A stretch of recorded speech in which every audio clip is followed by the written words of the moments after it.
আপনি অনেক শিক্ষিত লোক, এটা আমরা ছোটবেলা থেকে দেখে আছি। এখন বর্তমান যে পরিস্থিতি আছে, এই পরিস্থিতি খুব ভয়াবহ। যে আপনি যে আশায় আইছেন, সেই আশার পরিপ্রেক্ষিতে আমরা চাই যে আপনি এই অর্থটাকে একটা কিছু হেন, আমরা এটা সাপোর্ট দেবো। আমার আপনি ইনশাআল্লাহ একটা। আর আমার বক্তব্য একটা যে আমাদের এই মসজিদটা দেখেন অসমাপ্ত কাজ খুব করে রয়েছে।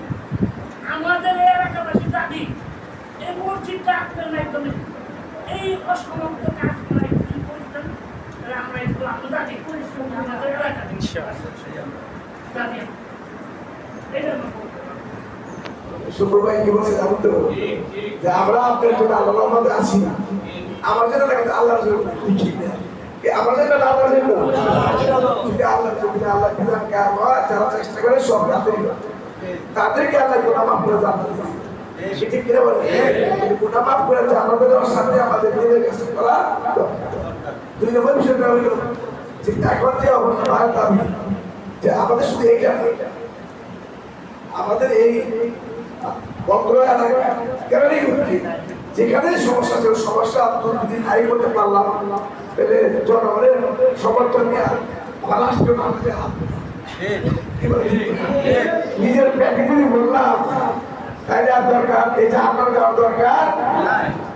আপনি দোয়া করেন, এখন তো নির্বাচনের টাকা লাগে না লাগে না, এখন যদি আমি ইচ্ছাও করি কিন্তু এই মুহূর্তে অসম্ভব কাজ করা সম্ভব।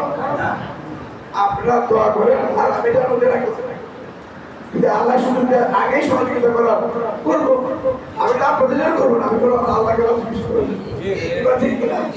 আপনারা দোয়া করেন নির্বাচনের আগেও যদি সুযোগ হয়ে যায় আমি এটা লোক করে নিয়ে গেলাম তাহলে আমি যোগাযোগ করবো ইনশাআল্লাহ।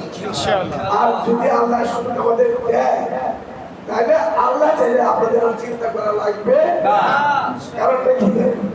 আরে ভাই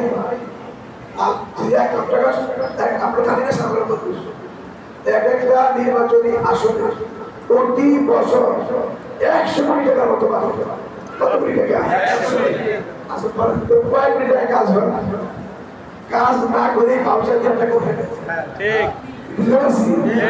আমরা যদি পরের টাকা খাওয়ার আশা তাহলে 100 কোটি 100 কোটি তো খরচ করতে হবে নাকি? 100 কোটি টাকা যদি 1 বছরে খরচ করে কোনো অসমাপ্ত কাজ কি থাকবে?